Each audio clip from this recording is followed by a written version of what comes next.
I now give the floor to the distinguished representative of Antigua and Barbuda to introduce an address by the head of government. Mr. President, Excellencies, distinguished delegates, I have the honor and distinct pleasure to introduce the Honorable Prime Minister of Antigua and Barbuda to speak in a pre-recorded statement to the General Assembly.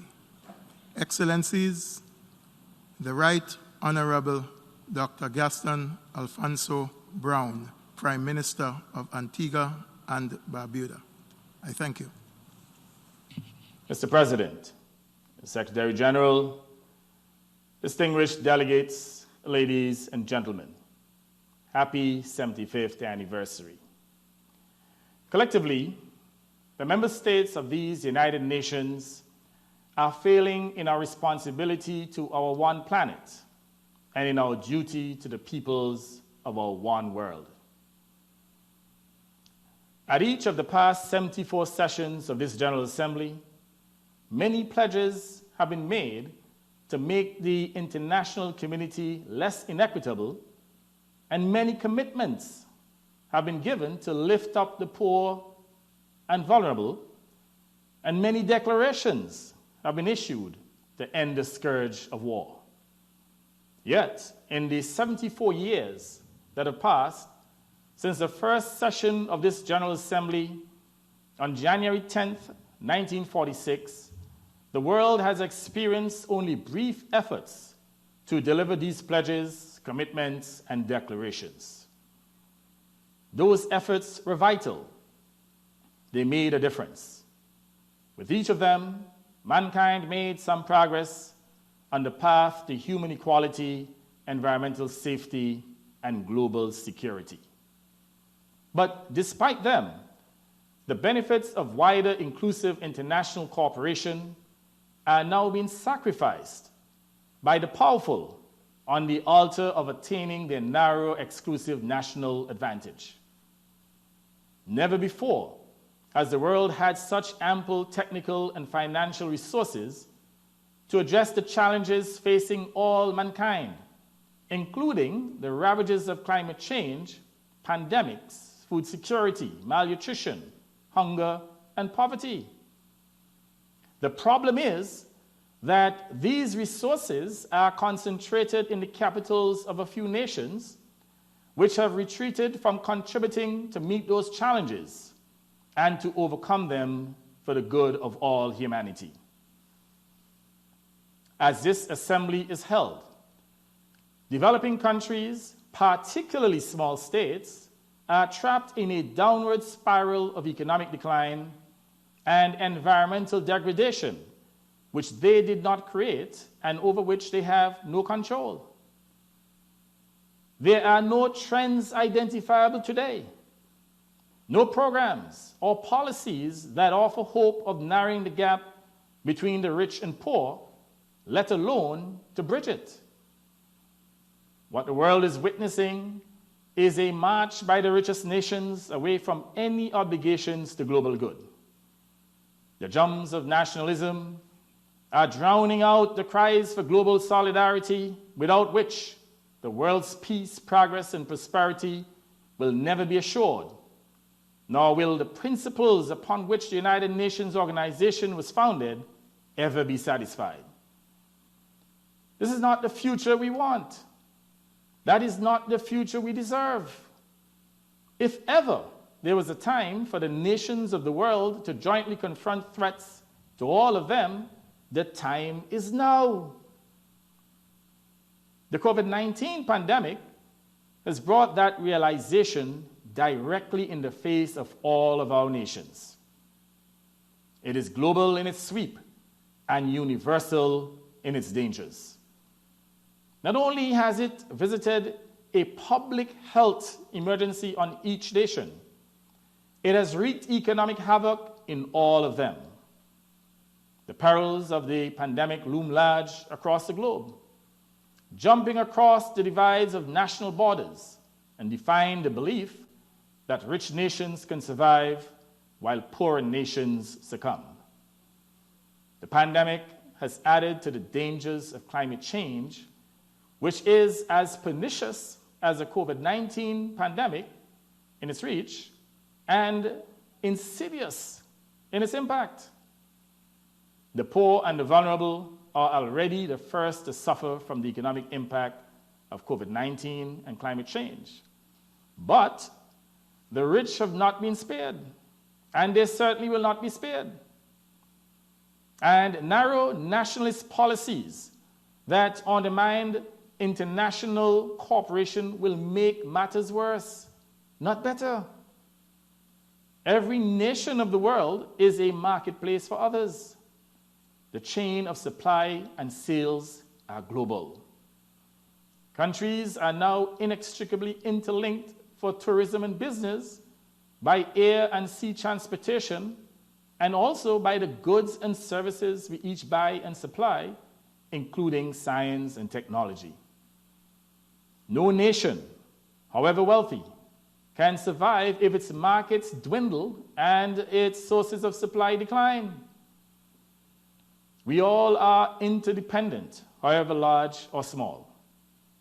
The unity of human needs requires a functional multilateral system that respects the democratic principles of sovereignty, participation, and consent, rejecting the bullying doctrine of exclusion, imposition, and abuse of economic sanctions. Yet, even though the countries of the Caribbean are among the greatest victims of the profligacy of others in relation to the creation of climate change and its effects, and although our economies are among the worst impacted by COVID-19 pandemic, in whose creation we played no part, we are denied a voice in international decision-making, and we are subjected unfairly to the will of others. The Economic Commission for Latin America and the Caribbean, ECLAC, is forecasting that the gross domestic product, GDP of the Caribbean, will contract by 6.9% in 2020 because of the effects of COVID-19 on our economies. This is eroding the gains by my own country, Antigua and Barbuda, where in January of this year, we were set to achieve over 6.2% growth, in addition to an average annual growth rate of 5% in the previous 6 years. As a country highly dependent on tourism, the closure of borders and the cessation of cruise tourism and the limits on aviation effectively devastated our economy overnight, resulting not only in serious loss of revenues, but also in sudden and significant job losses.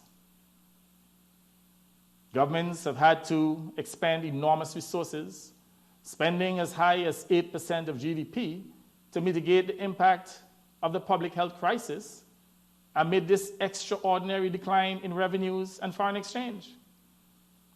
In the case of my own small country, we have been denied loans from the international financial institutions, the IFIs, because of the skewed, nonsensical per capita income criterion which has been applied by their policy-making boards.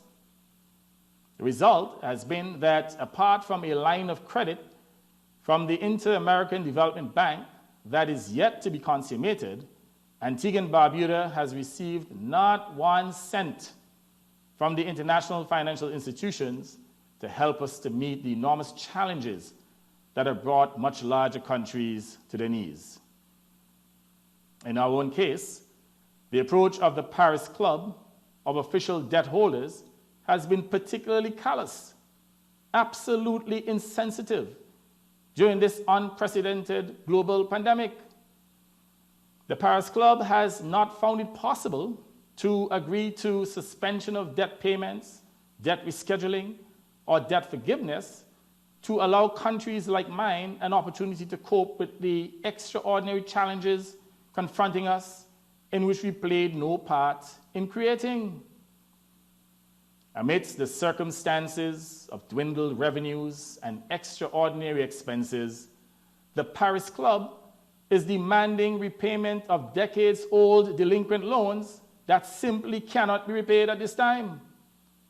What is worse, with no sympathy for the dire conditions we face, the Paris Club blocked the IMF from considering financial assistance and debt service relief provided to many others, unless we subject ourselves to a program that incidentally would lead to an increased debt service burden and even more austere conditions for our people. That we cannot do, and certainly will not entertain. As our economy weakens, with an insufficient response by the international community for debt rescheduling and access to concessional financing, unemployment and poverty are growing. Nonetheless, the people of my country are moving on with resilience, bravely and resolutely. We affirm our commitment to multilateralism, and we are doing our part in tackling COVID-19 within our boundaries and by contributing to multilateral action. I'm proud that despite all the challenges with which we were confronted, Antigua and Barbuda has successfully managed the COVID-19 pandemic by quickly detecting and treating infected persons and through effective contact tracing to prevent community spread. Antigua and Barbuda has recorded only 3 deaths since the pandemic started. Presently, we have just 1 active laboratory-confirmed case of COVID-19 infection, despite reopening our borders on June 1st to daily commercial flights from North America and Europe in an attempt to earn some revenues from the vital tourism sector to protect livelihoods. My government has also invested in modern medical facilities, including a well-equipped infectious disease center manned by trained, qualified, and experienced personnel. In addition, we have expanded and upgraded our health facilities to 3 beds per 1,000 of population and improved our tertiary healthcare services. All of this has been achieved despite inadequate assistance from the international financial institutions to mitigate the impact of the pandemic on our economy and our people. If this situation continues without appropriate response from the international community, many countries like mine will be unable to pay existing debt and will not qualify for new borrowings. Even if these countries all end up in IMF programs to give them short-term relief, unless there is suspension of debt repayments, debt forgiveness, and debt rescheduling, they will not recover their economies. They will certainly not achieve the United Nations Sustainable Development Goals, and their debt stock will be enlarged by the compound interest that will result from unpaid debts.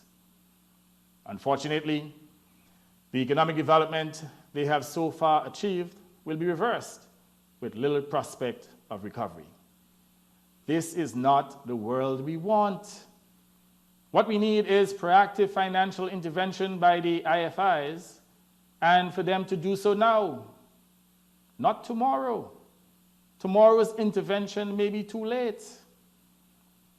As Alicia Bacina, the Executive Secretary of the United Nations Economic Commission for Latin America and the Caribbean, has pointed out, and I quote, "The leaders of the G20 should be in favor of multilateral organizations, making loans at favorable interest rates and alleviating the debt of countries that are highly indebted, deferring it or forgiving it.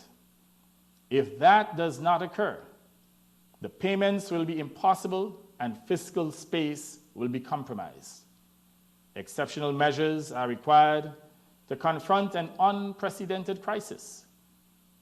There will be no progress without international cooperation and solidarity." End of quote.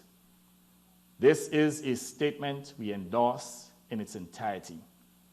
the socioeconomic sustainability of the region will be compromised without a proactive debt suspension, restructuring, and ultimately debt relief. Distinguished delegates, the future we should all want requires the establishment of a new era of multilateralism. And multilateralism based on the premise that the life of every human being matters, and that in living their lives, every human being should be given the opportunity to prosper free from intimidation, hunger, malnutrition, disease, and war. Our nations united should affirm their commitment to that goal and work diligently to achieve it. That is the United Nations we need. Ladies and gentlemen, I thank you. On behalf of the General Assembly, I wish to thank the Prime Minister and Minister for Finance and Corporate Governance of Antigua and Barbuda for the statement just made. I now give the floor to the distinguished representative of Australia to introduce an address by the head of government.